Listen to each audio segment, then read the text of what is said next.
सुन्नुहोस् न टाइगर दाई, एउटा कुरा गर्नुपर्ने थियो।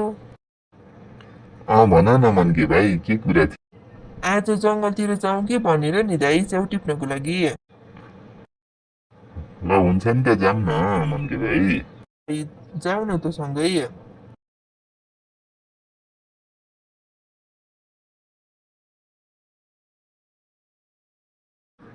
हेर त मन्के भाइ, यो वर्ष त कस्तो राम्रो च्याउ फलेको।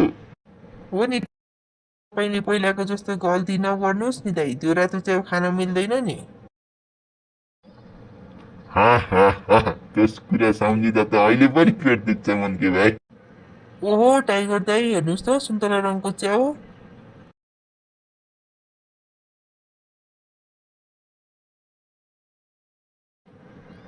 यो च्याउ खाँदा त हामीमा सुपर पावर आउँछ भन्ने सुनेको थिएँ।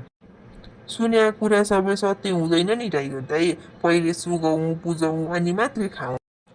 हा हा हा, तिमीहरू अझै पनि च्याउको पछि लागेका छौ, यो त झार हो, च्याउ होइन झार। ए हो र, हामीले त च्याउ मानेको। अब त च्याउ खाने अघि दिदीलाई सोधेर मात्रै खानुपर्ने जस्तो छ।